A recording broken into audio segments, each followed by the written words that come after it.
Olá pessoal, sejam muito bem-vindos a mais uma aula da nossa jornada de dados.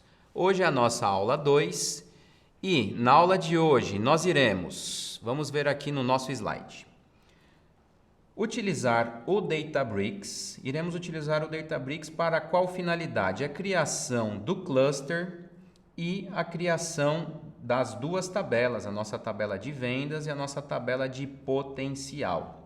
A partir desse momento que nós teremos as tabelas criadas, já é possível iniciar a consistência da base de dados, fazendo checagem se existem dados nulos, quais são os dados numéricos e se atentando às regras de negócio que estão lá no documento com a estrutura de dados, tá? E para fazer essas consistências, nós utilizaremos a linguagem Python e a linguagem SQL nessa etapa de validação de dados. A homework dessa aula vai ser a criação das tabelas e o desenvolvimento desses scripts, tá? No final eu explico para vocês qual vai ser a evidência que vocês vão precisar compartilhar conosco desta tarefa, desta lição de casa. Então, vamos para o Databricks. Vamos lá. Essa é a nossa tela inicial do Databricks.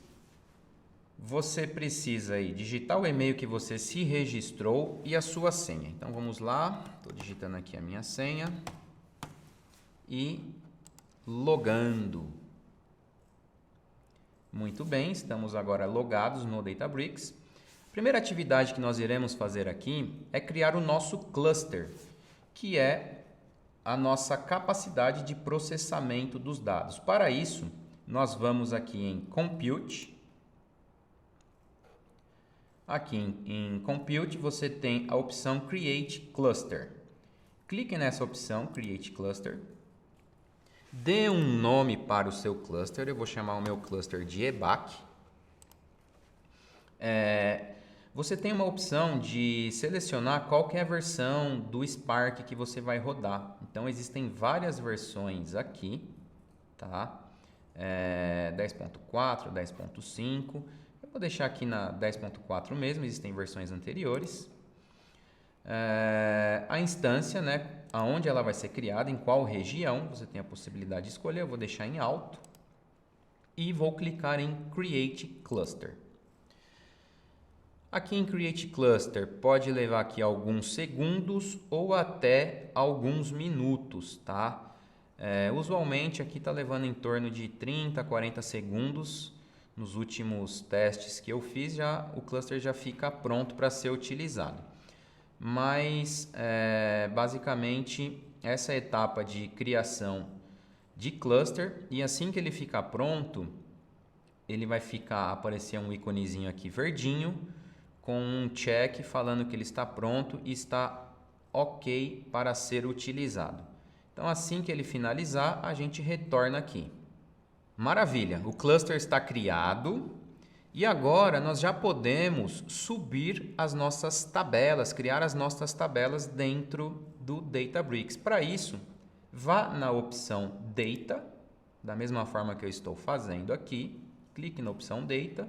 Observem que aqui, após a criação do cluster, ele já cria um banco de dados com o nome default na versão Community e agora ele está carregando as tabelas deste banco de dados. Obviamente, ainda não tem nenhuma tabela, mas é o check, né, a etapa padrão aqui do Databricks, ó, No Tables. Então, você vai clicar na opção Create Table, tá? Na opção Create Table, a gente consegue subir aqueles arquivos CSV aqui para o Create Table. Então, eu vou criar uma pastinha chamada EBAC, tá? Então, estou digitando aqui EBAC e vou clicar aqui para carregar os arquivos. Então, os meus arquivos estão aqui na parte de imersão de dados, dataset. Se você já baixou, né, os arquivos, que foi a atividade da aula 1, você já tem esses arquivos aí. O primeiro arquivo que eu vou selecionar será esse chamado vendas. Vou clicar em abrir. O dado está sendo carregado, né, o arquivo está sendo carregado para o Databricks. E agora você tem duas opções, tá, para criar a sua tabela. Criar a tabela utilizando a interface do usuário, que é mais amigável, ou criar a tabela em notebook. O que isso significa? Vai ser uma criação de tabela através de código. Nós vamos fazer das duas formas, mas a primeira forma vai ser com a interface do usuário. Então, clique Create Table with UI, selecione o cluster que você acabou de criar, no caso no meu EBAC, e clique em Preview Table. Clicando em Preview Table, está carregando aqui um preview da tabela do arquivo CSV que nós estamos criando, né, uma tabela a partir dele. Então, carregou o preview. Nome da tabela, vou colocar aqui, ó, TB Vendas, tá? No banco de dados default, o tipo do arquivo é CSV, ele é separado por vírgula e eu marco essa opção para dizer que a primeira linha é o cabeçalho, tá? Aqui é possível você mudar o nome das colunas, se assim você desejar, mas nós não vamos fazer isso agora. Não vamos mudar o nome das colunas, tá? Deixa todo nome standard, nome default. E você também consegue mudar o tipo de dados para string, timestamp, boolean, int, bigint, float, double e etc. Nesse momento, nós não sabemos, né, é um pouco arriscado já definir tipo de dados, por isso que nós vamos tratar os dados brutos primeiro e depois, na fase de dados refinados, aí sim, iremos realizar a tipificação dos dados, tá? Até mesmo aqui, se eu falar que é int, e se houver algum texto, algum caractere errado aqui, a gente vai ter problema, né? Então, vamos manter tudo como string, tá? Nesse primeiro momento. E um ponto importante para reforçar aqui com vocês em relação à tipificação dos dados, né? Quando a gente vê aqui string, boolean, binário, int, bigint, float, double, para quem, né, não está familiarizado com esses termos, string são letras, né? É texto que é utilizado. Então, nós consideramos esse campo que está recebendo texto, ou seja, recebe qualquer valor, tá? O boolean é aquele campo que tem como informação 0 ou 1, ou seja, verdadeiro ou falso, né? True or false. O binário também é 0 e 1. O int, o small int, o tint são tipos de dados inteiro, né? De número inteiro, ou seja, 1, 2, 3, 4, 5 e assim por diante. Sempre número inteiro, ou seja, não aceita decimal, por exemplo, 1,5. Então, aqui são números inteiros, né? O float e o double são tipos de dados onde já é possível utilizar casas decimais, tá? Então, se você tem alguma dúvida em relação a isso, os nossos tutores podem te ajudar a esclarecer dúvidas em relação aos tipos de dados. Mas, como eu falei, nesse primeiro momento, iremos utilizar string para tudo, ok? Bom, feito isso, simplesmente nós vamos clicar aqui em Create Table. Então, estou clicando. A tabela está sendo criada e na próxima tela já é possível ver que no banco de dados chamado default já existe uma tabela chamada TB Vendas. E aqui está a estrutura da tabela.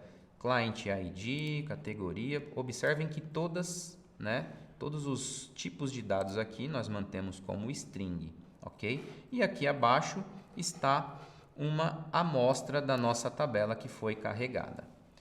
Muito bem, a próxima etapa aqui nós iremos criar a segunda tabela. Para isso, repita o processo de criação da primeira tabela, ou seja, vai lá na opção Data, né, ou Data, clique em Create Table, selecione a pasta EBAC, clique aqui, né, para carregar o arquivo, que vai ser o arquivo de potencial. O arquivo está sendo carregado. Clique mais uma vez em Create Table com, né, a interface do usuário. Na próxima aula nós iremos criar com o notebook para você ver, mas nesse momento vamos só pela interface do usuário. Selecione o cluster EBAC, clique em Preview Table para você ter uma visualização prévia da tabela. Vamos mudar o nome da tabela para TB potencial, tá? Aqui só é possível digitar nome de tabela com letras minúsculas, tá? Se você digitar com letra maiúscula, ele vai dar uma mensagem para você dizendo que não é possível utilizar letra maiúscula. Tá vendo? Ó, coloquei uma letra maiúscula aqui, ele dá essa mensagem dizendo para utilizar letra minúscula. Tipo de dados CSV, a primeira linha é o cabeçalho. E da mesma forma, vamos manter tudo como texto, ou seja, tudo como string, inclusive até esses campos aqui, ó, de valores, e clicar em Create Table. Então, a nossa segunda tabela está criada. Nós temos aqui toda a estrutura dela, da mesma forma que a tabela anterior, e aqui uma amostra dos dados que foram carregados. Muito bem, pessoal. Agora, nós já estamos prontos para criar os nossos notebooks, ou seja, já conseguimos começar a criar os nossos códigos de validação sobre os dados, né? Utilizando SQL, utilizando Python, R ou Scala. No nosso contexto aqui, eu vou trazer, né, algumas demonstrações utilizando SQL e também Python, tá legal? Então, vamos para o notebook. Aqui na plataforma, você tem uma opção chamada Create. Em Create, você tem a opção Notebook. Clique nessa opção. Dê um nome para o seu notebook. Eu vou colocar aqui, ó, pode repetir aí também o mesmo nome. Coloca EBAC, dados, deixa eu colocar aqui, dados, aula 2. Nós temos aqui qual é a linguagem que será utilizada dentro desse notebook. Eu vou marcar SQL e vou clicar em Create. Então agora estamos aqui no notebook e aqui já é possível realizar os scripts. O primeiro script que nós vamos realizar é bem simples aqui, ó. Vou colocar select asterisco from tb vendas.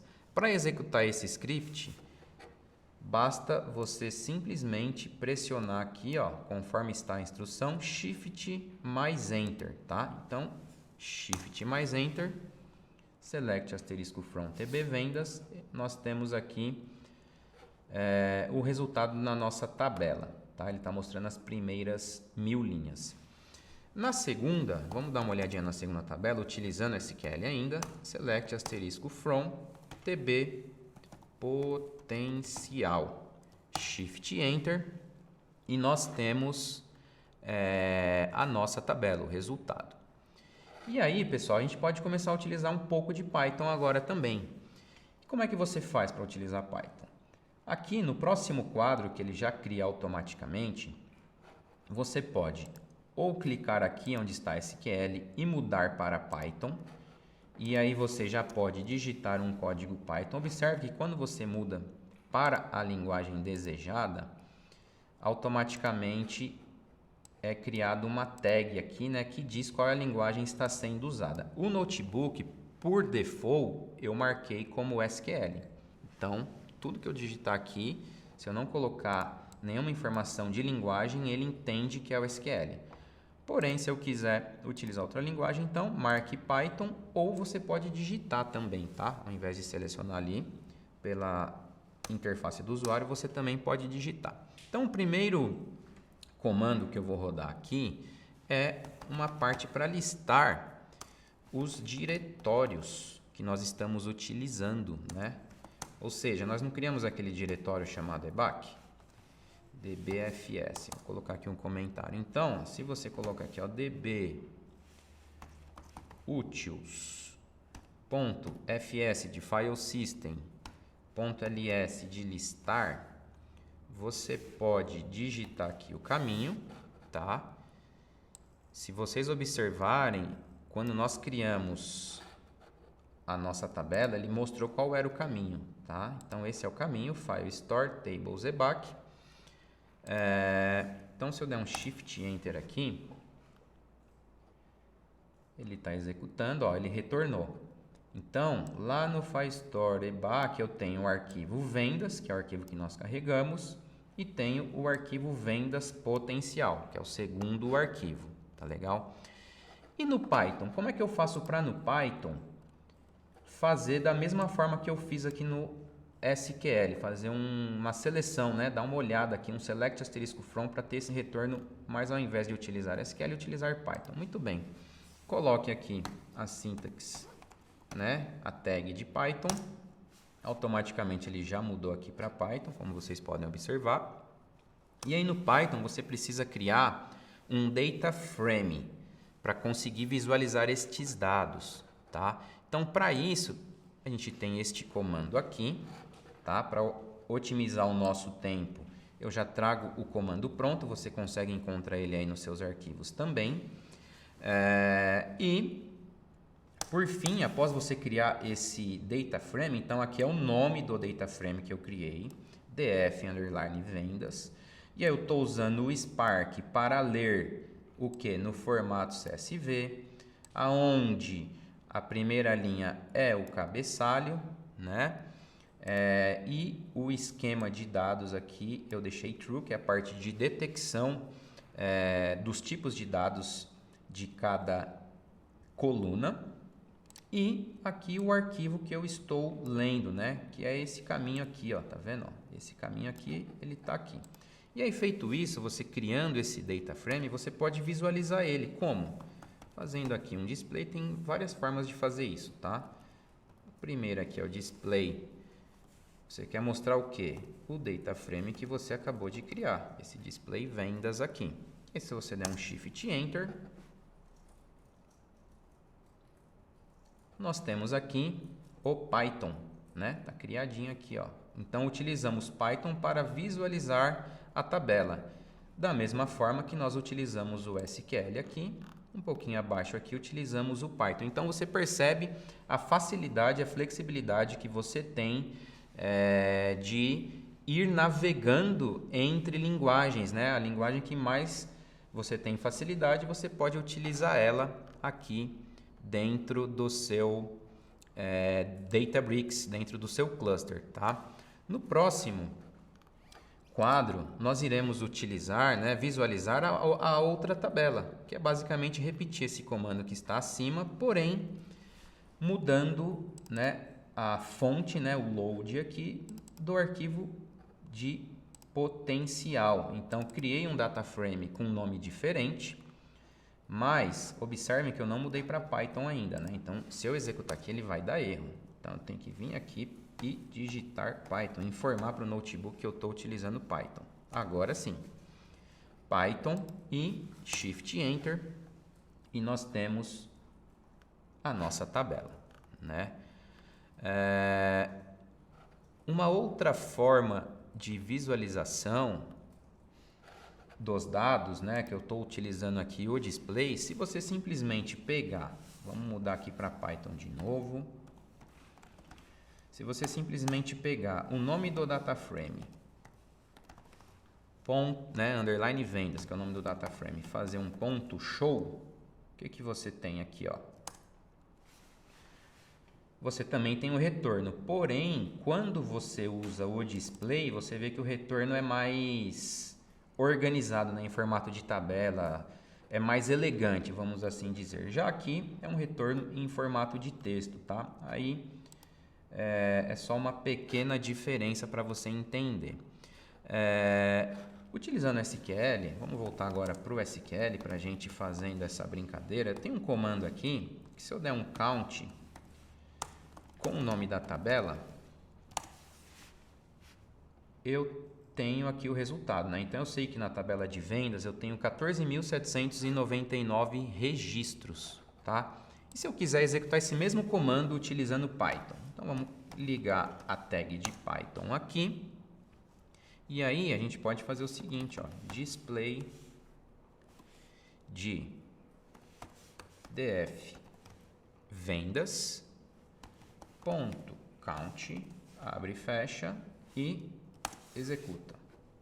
Dá o Shift Enter. Tá vendo? Tem o mesmo resultado. Então, eu estou querendo demonstrar aqui para vocês que a mesma informação que eu tenho com SQL, eu tenho com Python, e você pode fazer essa interoperabilidade, né, entre linguagens sobre a mesma base. Então, essa é uma parte bem interessante. Vou trazer aqui mais um exemplo de diferenças entre SQL e Python dentro do Databricks. Aqui eu tenho esse código, né, select, categoria. Eu quero saber qual é a quantidade de registros para cada uma das categorias.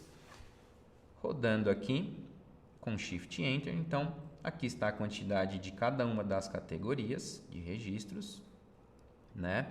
E no Python, como é que faríamos isso, né? Então, primeiramente, vamos criar aqui, digitar nossa tag Python. Depois,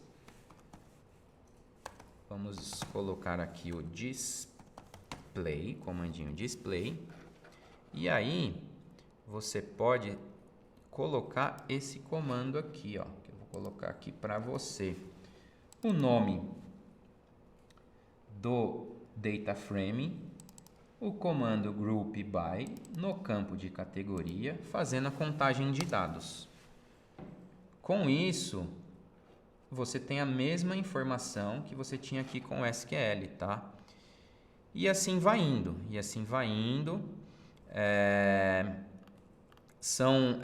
essa interação é importante e é interessante, tá? Mas dito isto, explicado aqui essas diferenças entre Python e SQL, que está mais na sintaxe, né, de comando, vamos começar o tratamento dos dados, tá? Para isso, nós iremos criar duas tabelas, tá? Eu já vou trazer aqui pronto para não ter que digitar tudo. Eu já deixei pronto e você vai encontrar aí também no seu material.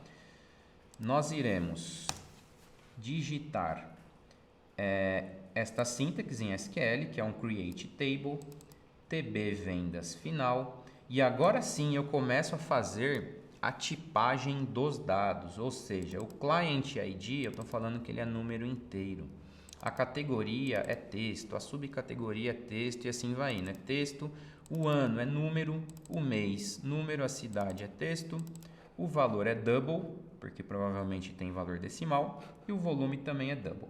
E a mesma coisa eu faço para a próxima tabela, né? Faço toda a tipagem de dados aqui. Então vamos executar.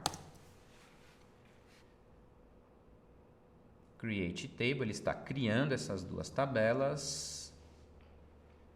Executando, rodando. Muito bem, está rodando. E ok, rodou, deu o resultado aqui, ok, tá? Ou seja, a tabela está criada, mas ela está vazia, né? Porque a gente não colocou nenhum dado nela. Então, se a gente olhar a primeira tabela, se eu rodar um select nela, né? Nenhum resultado ainda.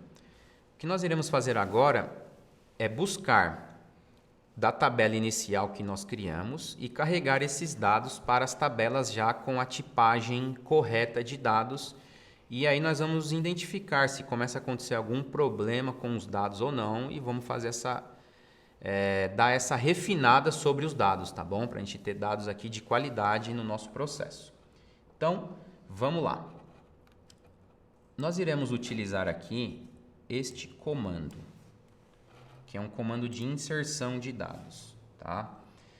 Pegando a tabela final, né, que nós acabamos de criar, com estes campos, e nós iremos inserir o resultado da tabela de vendas, que foi a tabela que nós criamos a partir do CSV. Vou dar um Shift Enter. Ele está executando, e aí vocês observem que está mostrando uma mensagem de erro. A gente tem algum erro aqui. Sempre que você se deparar com esse tipo de mensagem de erro, faça uma leitura, né, sobre a mensagem de erro, mas nem sempre a mensagem é intuitiva e amigável. Por exemplo, essa daqui é uma mensagem que não diz muita coisa para a gente, mas se a gente começar a tentar encontrar alguma informação aqui que seja mais legível para a gente, vamos lá. Ó, a gente começa a perceber que ele traz uma informação aqui, ó. Invalid input syntax para o tipo numérico. Olha só, essa informação aqui é importante. Ele poderia só trazer essa informação, né? E todas essas outras linhas podiam estar ocultas, que não dizem nada pra gente. E aí, ele fala, ó, 2021-B. Muito bem, então, a gente já começa a entender que provavelmente, deixa eu clicar aqui, ó. Se eu fizer um select aqui com distinct no ano, na tabela de vendas, vamos ver o que a gente tem. SQL distinct tb vendas. Vou fazer select. Ah, eu acho que o nome do ano está incorreto. Deixa eu ver aqui. Coloquei o nome errado aqui, ó. Year. Então, a gente pode ver que tem 2020, 2021, 2022 e 2021B. Então, por que está acontecendo esse erro? Porque quando nós criamos a tabela aqui, eu falei que o campo ano era int. E se nós olharmos aqui no resultado, a gente percebe que tem alguns registros que está com o ano 2021-B. 2021-B não é número, certo? Então, vamos corrigir esse problema. Como que a gente pode corrigir? Eu já até deixei comentado aqui. Where ano igual a 20, 21 e 22. Ou seja, o 2021-B não vai ser carregado. Então, eu vou dar um Shift Enter agora e vamos ver se vai rodar. Executando. Executando e executado. Agora rodamos com sucesso. Vamos fazer a mesma coisa para a segunda tabela. Tá? Então, a segunda tabela, o comando, a syntax é praticamente a mesma, mudando, obviamente, o nome dos campos e o nome da tabela. Tá aqui, eu estou sempre colocando esses comentários, tá? Para ajudar. E aí, nós estamos agora inserindo os dados na tabela de potencial com as informações da tabela de potencial. Então, inserindo os dados na TB potencial final, dados oriundos da TB potencial, que foi a tabela inicial. Muito bem, feito isso, nós vamos começar agora as consistências sobre a tabela final, para tirar tudo que é inválido, tá? Uma primeira checagem que nós colocamos na regra de negócio é a verificação se todos os campos estão preenchidos. Para isso, eu trago esse comando aqui, select na tabela vendas final, que agora é a nossa tabela final, utilizando esse comando isNull igual a true. Então, se houver algum campo desses aqui que não tem valor, a gente vai saber quais são esses campos. Vou dar um Shift Enter. E vamos ver se vai retornar alguma coisa. Retornou. Nós temos 4 registros onde não temos informação de produto e 2 sem informação de produto e mais 2 sem informação de cidade. Tá? Esses registros a gente não pode utilizar. E aí, para isso, nós vamos fazer o quê? Nós vamos apagar esses registros da tabela final. De que forma? Utilizando um comando de delete from TB final. Where é exatamente o mesmo que nós executamos aqui se repete aqui. Com isso, eu elimino esses 4 registros. E aí está feito. Está concluída essa etapa. Agora nós vamos repetir o processo para a segunda tabela. Vamos verificar se todos os campos estão preenchidos. Então, o comando se repete, mas você ajusta aí o nome da tabela e o nome dos campos, mas a sintaxe é a mesma. E no caso da segunda tabela está ok, tá? Em relação ao preenchimento dos campos.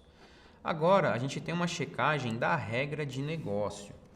Se vocês se lembrarem, aqui no nosso documento, como vocês podem ver aí, nós temos uma informação aqui em relação às subcategorias. Ele fala que são 10 ao todo e que cada subcategoria pertence apenas a uma categoria. Então, nesse ponto, nós vamos fazer essa checagem para entender se essa regra é verdadeira sobre os dados.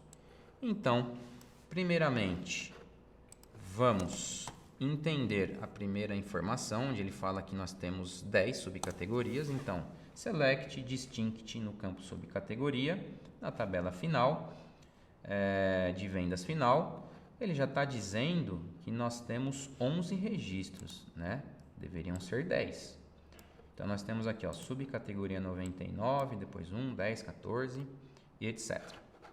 Nesse ponto, sempre que acontecer esse tipo de problema, você deve voltar para o cliente final e validar e perguntar para ele: você disse que haviam 10 categorias, porém na minha checagem eu notei 11, o que eu faço? Hipoteticamente falando, vamos dizer aqui que o cliente falou que nós devemos eliminar as categorias, a subcategoria 99, que ela foi incluída nesse arquivo de maneira equivocada. Então, da mesma forma que deletamos alguns registros ali, um pouco mais acima, vamos deletar também esses registros da subcategoria 99. E aí, com isso, nós vamos ficar agora com 10 subcategorias. Porém, tem uma outra checagem que nós precisamos fazer, que ele diz que cada subcategoria pertence apenas a uma categoria. Como é que a gente descobre isso? Vamos lá. Vamos para mais uma checagem. Essa etapa é bem importante e garante a qualidade dos dados, tá, pessoal? Por isso que eu estou reforçando ela com vocês.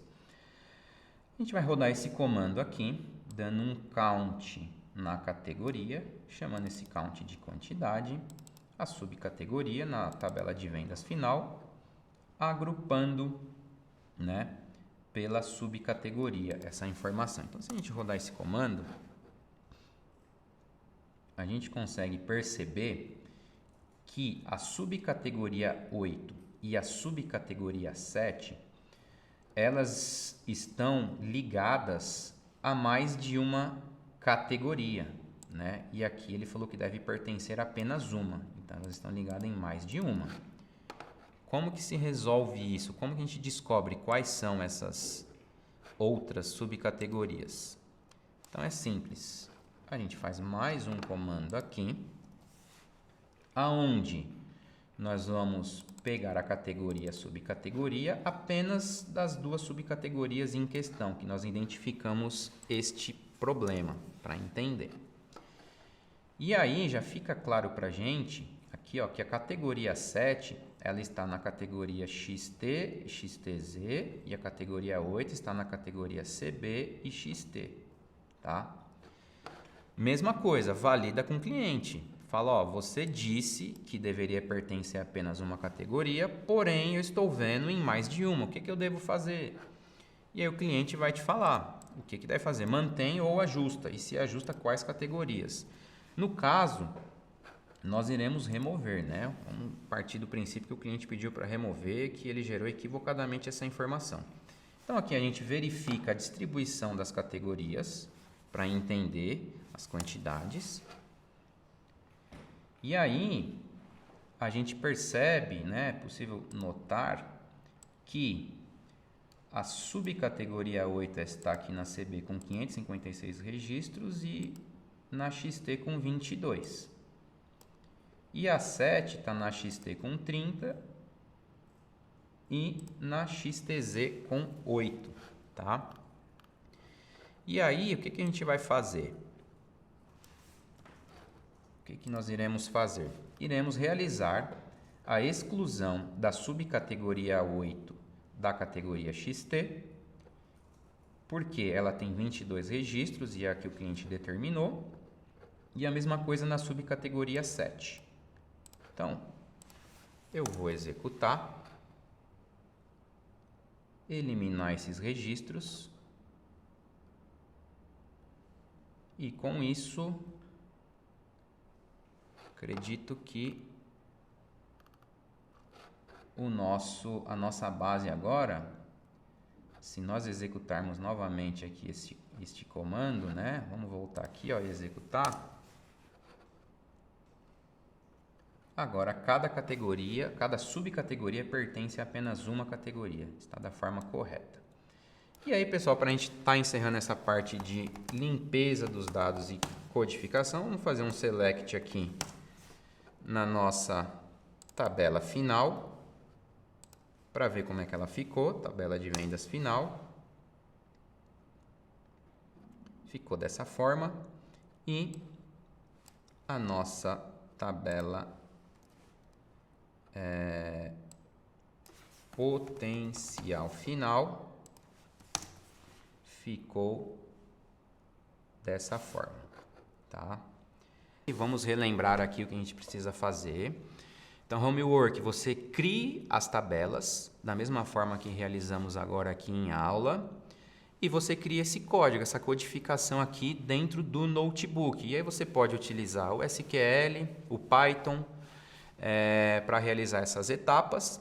E como evidência, você faz o seguinte, eu vou te mostrar aqui, ó. Como evidência, você vem aqui nessa opção e export HTML. Ele vai exportar esse notebook para um arquivo HTML, está exportando com esse nome. E aí, exportando esse arquivo, você pode carregar ele como evidência que você executou todas as etapas e isso vai demonstrar que você chegou ao final, né, dessa aula 2 com sucesso. Espero que você tenha gostado da aula 2 e te vejo na próxima aula. Valeu, tchau, tchau.